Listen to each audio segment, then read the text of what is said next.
insights on the teenage depression epidemic in India. We've put together a short film on teenage depression. I'd like you to see it before we cut across to our session's moderator.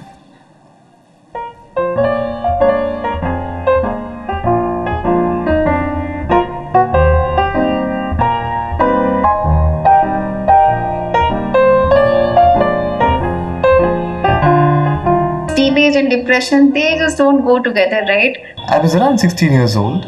Day after day, I would wake up feeling shattered. I think one of my closest friends struggled with mental health. I think she was just 12 or 13. It took me more than 6 months of suffering,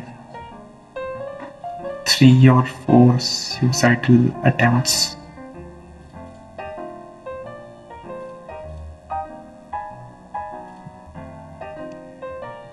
And many notices from university of absence to convince my parents that I need medical attention. A lot of my friends have considered or have actually self-harmed. In my circle of friends, I've encountered a lot of cases of depression and anxiety.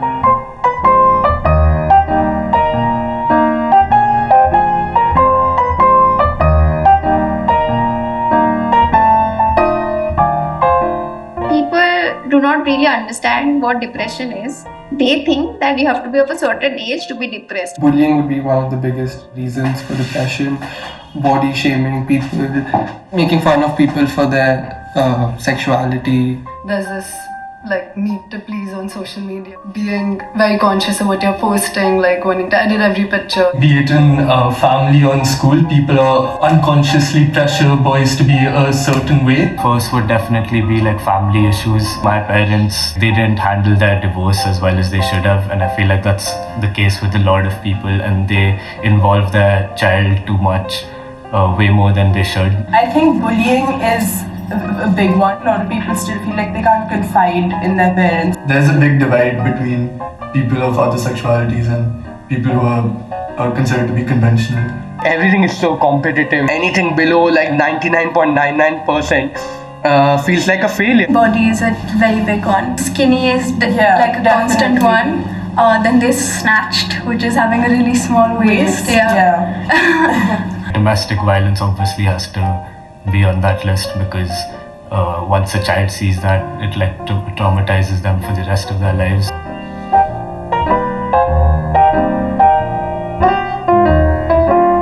It's not just sadness, but it's prolonged sadness. Tier 2, Tier 3 cities, the one which I grew up in, there aren't enough examples how to be around such person and how to extend a helping hand to such a person. One thing I've realized is the importance of therapy, but even before that, the importance of clear and honest conversations. When we are going through a tough phase mentally, we know what we need to do.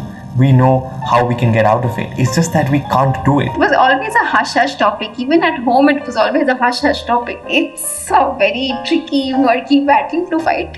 But it starts with baby steps. And the first being acknowledging that it might just exist and it's not such a bad thing. To an extent, social media should be age restricted. 8-year-olds shouldn't be exposed to the same things a 16-year-old would be allowed to be exposed to. If someone is depressed, their loved one should just be with them. Whenever mom has panic attacks, I'm just always with her. So, and then I guess that calms her down. I guess it was the divorce between her and dad which triggered it. In those moments when men do need help, it's not always given because most people feel like you shouldn't need it. Yeah, in the scope of our school, there's a very set stereotype of who will be popular and which girls are pretty, and because of that, how well liked they are. I think a lot of the times it's just seen as attention seeking. Awareness doesn't always mean understanding. Depression is just so commonplace. It's an irony how it's not there in everyday conversation as it should be.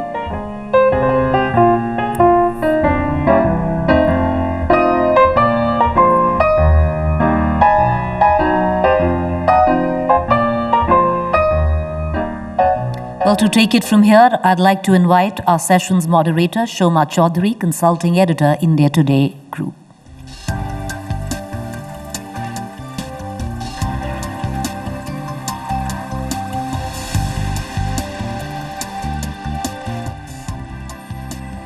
Good morning.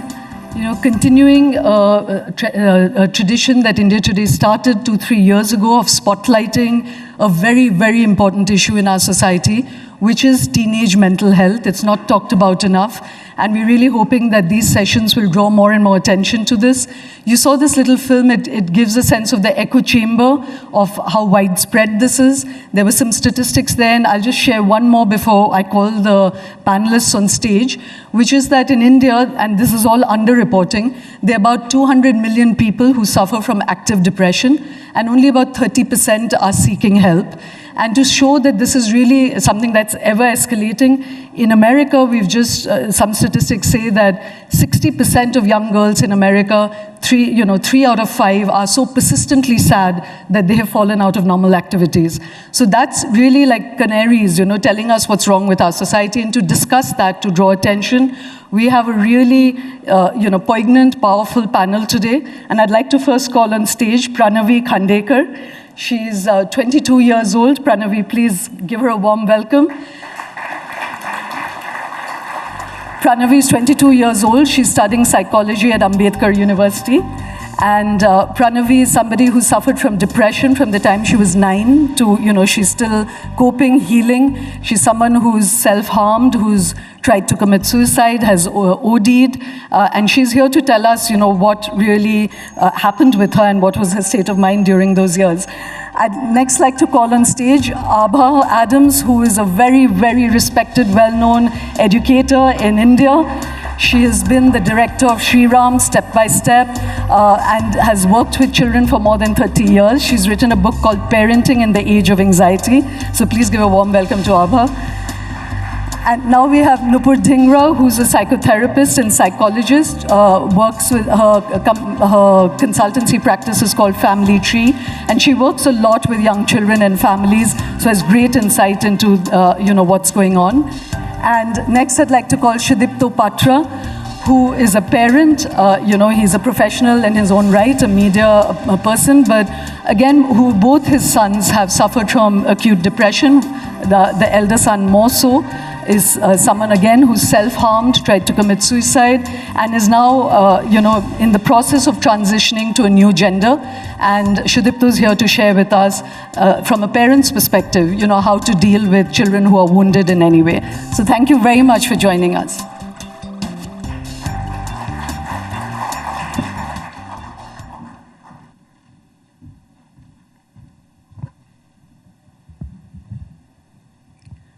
Pranavi, I wanted to start with you, and thank you so much for trusting us with your story. As I shared with the audience already that, at age 9, you discovered that you're adopted, and that seemed to have triggered a spiral in you, and then it played out over many years. Can you share with us your state of mind during that time? What does depression really feel like? Okay, so I felt tired and scared at the same time. It was feeling so much and nothing at all at once. Sometimes I was just feeling numb. I would have sleepless nights. I'd just toss and turn around the bed, not being able to sleep. But there were also times I would sleep 2-3, like the entire day for like a couple of weeks. But if it was basically to escape the reality. That's what I feel. And it felt as if I'm walking on a thin rope, trying to balance myself while carrying heavy rocks. And I was scared. What if I fall? What if I crash? I felt as if I had millions of tangled wires inside my head. It was so messy and it was so disturbing. I wanted to untangle them, like each one of them, but then there were just too many, so I just gave up even before I could start. It was frustrating. I felt choked, I felt suffocated, and the pain was too much inside. So, Pranavi, you shared with me earlier that your mother was quite a supportive person, and yet you were self-harming, and this is something that bewilders a lot of people. That, can you share with us, what was the reason that you would, cut yourself? You're already in so much pain. Why were you then further cutting yourself? Okay, so I was in so much pain within, and I just couldn't take it anymore. sometimes my body would feel numb. I didn't know what to do. Sometimes I needed to feel the pain. So I would like keep checking, okay, am I still working? Is my body still working? Am I okay? What's happening? I was scared. And sometimes it would be because I was just scared, and I felt that was the only time I was seen, not by just others, but by my own self. It felt more real, you know, like agar kisi ko chot lagti hai, so they're like, oh, isko lag gayi hai, isko, like, he's in pain, like they can see, they acknowledge it. So when I would self-harm, I could acknowledge my inner pain as well. Like, it's that much that it's led to all of this. So, I mean, that was how it.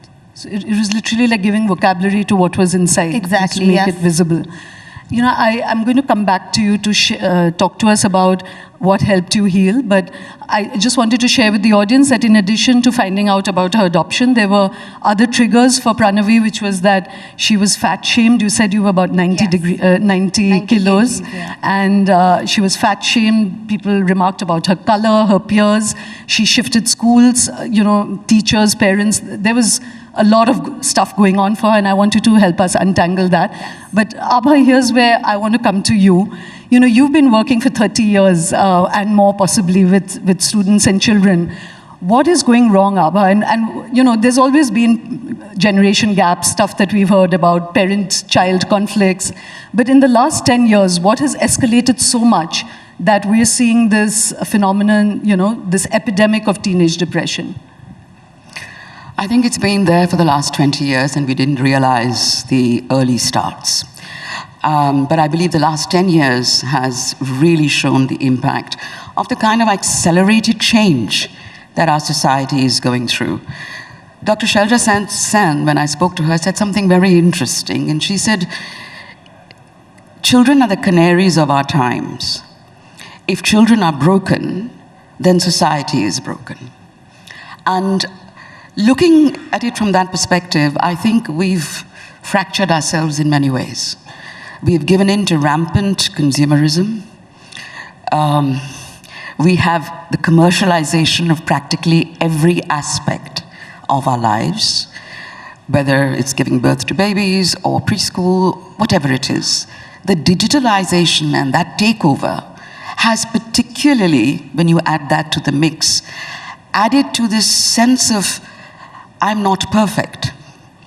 There is a photoshopped mirage of perfection that our parents and our young are looking at, which gives them that this is how you need to be.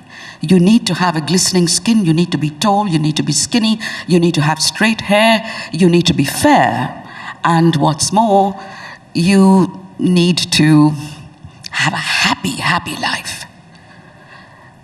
Happy holidays. But life's not like that. Life isn't all happiness. And as parents, if we, and I'm afraid that's what we have done, become aspirational for that perfect, the myth of happy families and perfection, that my children are going to succeed, and you define that success mantra. You don't look at your child and see what is the child's own particular yearning, passion, unique ability or trait. And it's happening with schools as well. But you define the success mantra, which is great marks. You want to intervene? No, I just wanted to pull the others in because... So, okay, absolutely, absolutely. So, you know, Nupur, before I come to Sudipto, you're seeing the really injured end of the spectrum of hurting children. So give us some insight that when you're dealing with parents and with children who've actually finally come to you for help, dive deeper also from what Abha is saying, which is a societal level, what's going on, you know? One of the first things that we get to see in our practice is how young people really struggle with being taken seriously. To have their distress really acknowledged and taken seriously by school, family, and a bit like the video that you showed just now, where the words that the young people are saying are about their distress, but then you listen to the music, and the music is all very happy, happy. Yeah. And I wanted that disjunction to show. And that is the disjunct about the facade that has to be on the outside and the internal experience. Whether it's family or schools or institutions, we don't really know what to do with distress. And there is a wish, a fantasy that we can medicalize it and that a pill will help us to make us feel better. That's not how it works. So what works? If you were to give us just one lever that everyone should have, what would that be? I'm going to actually connect to what Pranavi just said, which was to acknowledge that it's there. I'd say over 50% of the work we do day in and day out in our consulting rooms is listen. We listen to what the young people are saying. We zip our mouths, our opinions, which we have. We're not neutral parties. We come from our own history and prejudices even. And we were adolescents once, etc. But we listen. So I'm going to come back to both you and Abha. You know, you've mentioned listening, and Abha also has an idea of the kind of parenting that over all these years she feels that one really needs to do. I'm going to come back to both of you. Sudipto, I wanted to pull you in here that, you've been a parent that's now seen both your children go through a journey of suffering. What has your experience been? Did you start from a position of blindness and bewilderment, and through this arc, where have you reached, which makes you a better support system for your children? Okay, before I answer that, may I pull the audience in? How many people have, within their first line of family, experienced mental health issues? Can I show of hands? So that's sort of less than 30%. We have an audience which still needs to get sensitized, maybe. Mental health doesn't come knocking at your door. It will not say that I'm here. How to be sensitive and be aware is an ongoing process. Now, that's where I'm here primarily to share with you some of the things that, with the benefit of hindsight, we can say that might be done better. One of the first things that I would like to say is to allow children to remain children. How do we do that? It's such a simple thing to say, but it's a complex thing to live. Do you give them aspirations? Well, you do, but don't pin the future on them. Now that's complicating matters. Do you say that, tomorrow you will have a career and go and score? We saw the video, some 99%, etc. people are saying. Maybe it's not a good idea. If your child is willing to take that, go ahead and do it. But if your child is not willing, so listen. Also listen to what the child is not saying. I think that's something that we have learned the hard way. You have to be able to listen to what the child is not saying as well. Very often, the child is not saying what the issue is. And that becomes more important than what the child is saying, because the child might be under pressure from you, from teachers, from peer group, from society, from Sudipto, here I just wanted to, again, for the audience to really understand this. Maybe you could share that incident when Ambuj, who's now transitioning into Anjalika, but when he had ADHD, you didn't really understand, and he was sent off to military school. And what happened over there as a parent, I think that will really help the audience understand. So, one of the things that, it's an incident, let me try and narrate it as briefly as possible. It's not as if ADHD or ADHD children do not go to the military. So those are not linked. However, they cannot be trained into the military till they are ready to know what military demands. So that's where we made the mistake. The call was still ours. Went to a military school at an age when the call was still for the parent to take, not the child to take. So we take responsibility, we don't blame ourselves. Now that's the other important thing that the parents have to keep in mind. Take responsibility, take charge, do what needs to be done, but don't blame yourself, because blaming yourself is no good. It's useless. So he went there, and they have to do all kinds of things. They have to play hockey, and he would say that, I can't connect the ball. He would narrate the story and come back during vacations and say that, if I swing the stick, either I pull some mud out of the ground or I am not able to connect to the ball. Obviously, later we figured out he had a condition called sensory integration difficulty. Most of you might have seen Tare Zameen Par, where a child learns to pick up how the ball is coming, how to connect, etc. Now, some children will not learn it. I'm sorry, I'm just going to jump in only because, we're going to run out of time and I really want to come back to everyone. Please go ahead. So, if I may just say it in a synopsis that, so basically Ambuj then was not suited for military school because it was so disciplinary. And I chatted with Ambuj earlier where he said it was horrible because if he wasn't able to do something, his entire batch was punished for it, That's right. So in addition, he had all that burden put on him and he really cracked at that point. That was the first time he really harmed himself. So fragile shoulders should not be burdened with more weight till they are ready to take more weight. Yeah.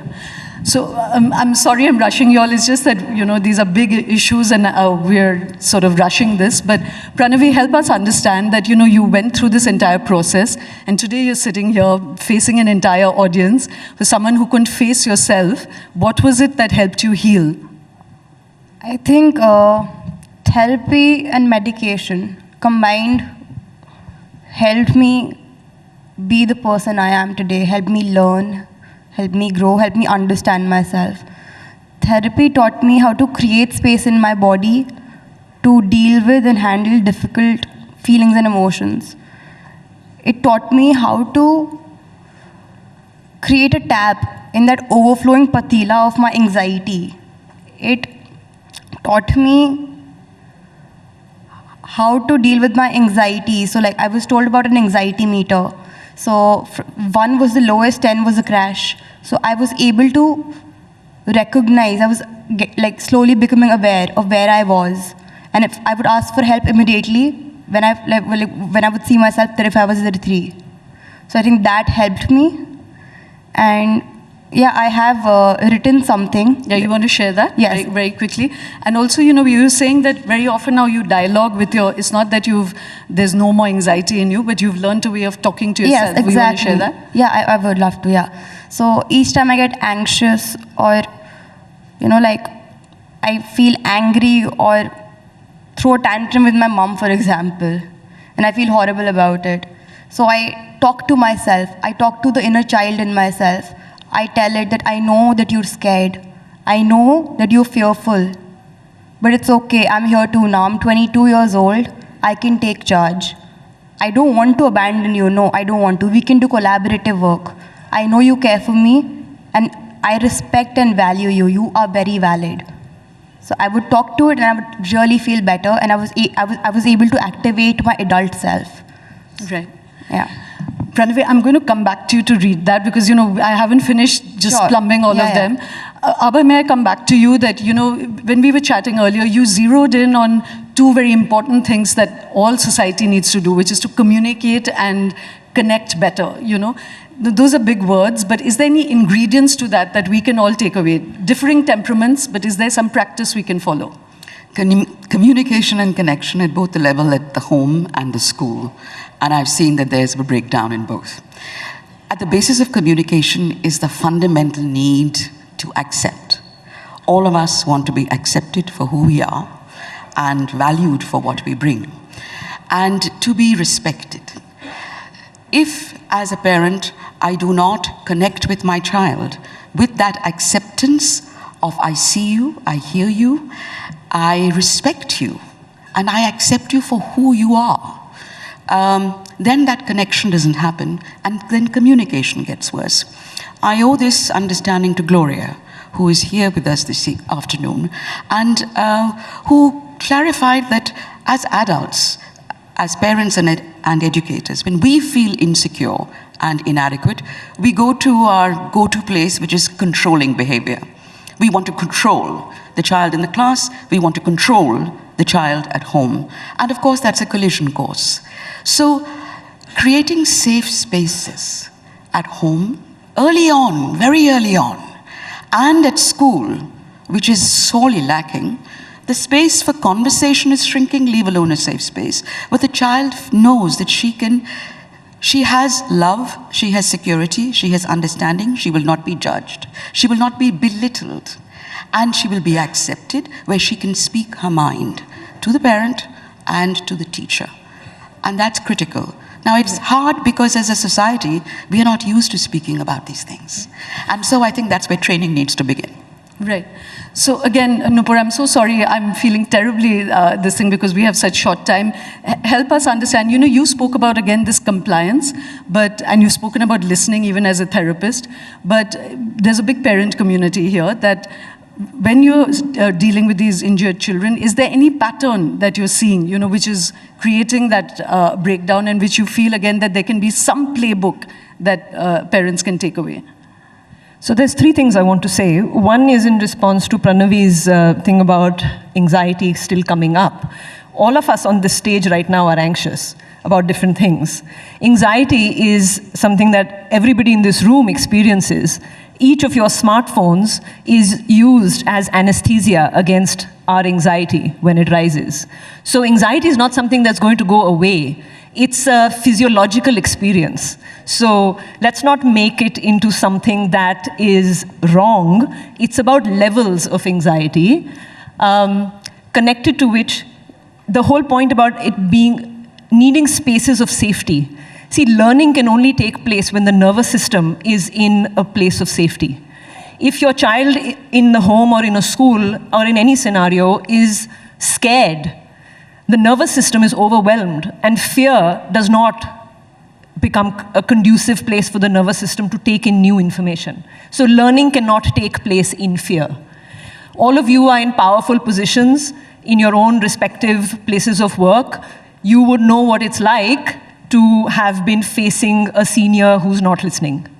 You would know what it's like now to have a subordinate you are being now in the position where you're trying to make them listen.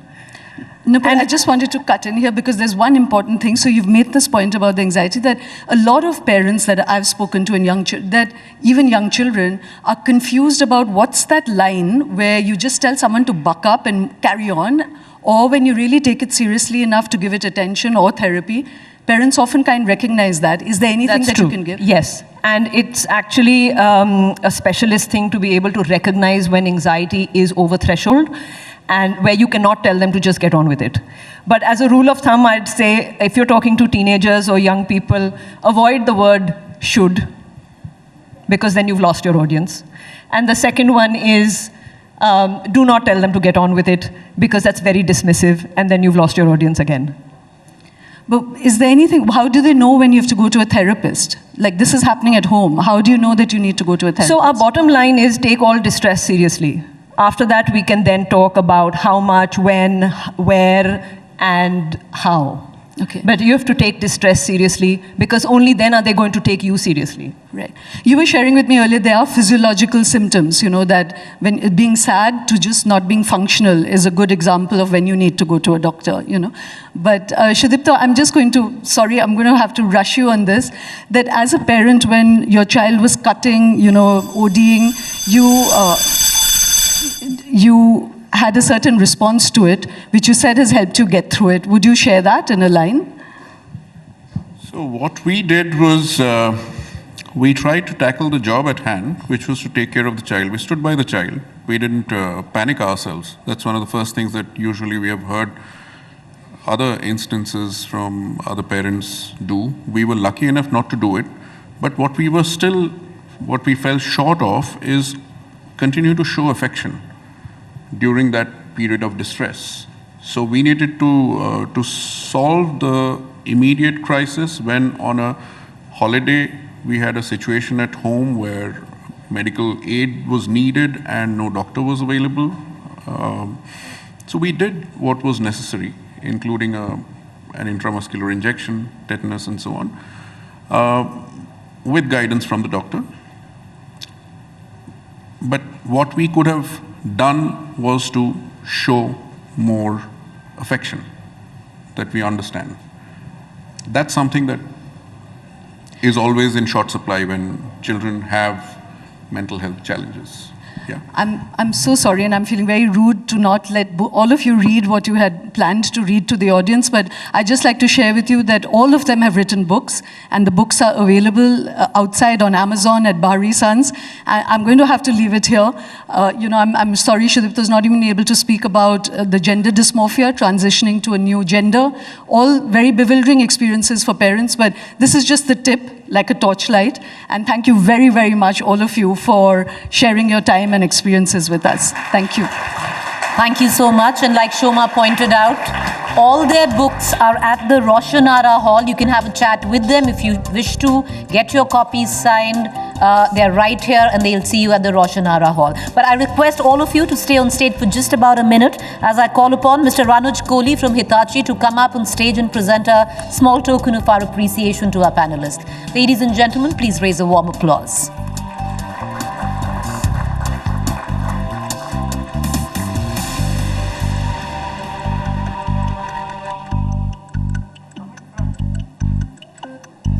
Yeah.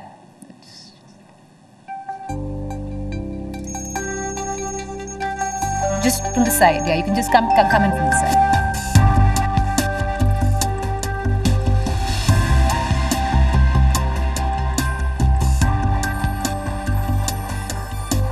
Once again, they've all written books. They're all outside at the Roshanara Hall. Pick up their book, get it signed. If you want to have a chat, feel free to do so.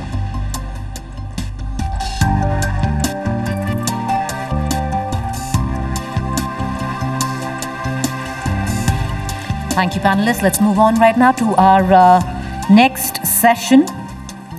Social Dilemma, a steroid window into teenage alienation and class divides in India. Just give us about 10 seconds to turn around our stage and we'll be back with our session.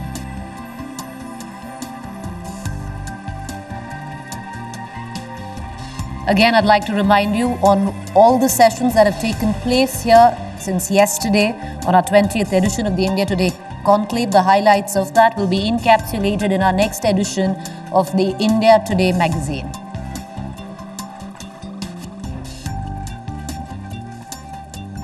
To take it from here for our next session, Social Dilemma, a steroid window into teenage alienation and class divides in India, I'd like to call upon my colleague and our deputy editor, India Today Television, Akshita Nandgopal.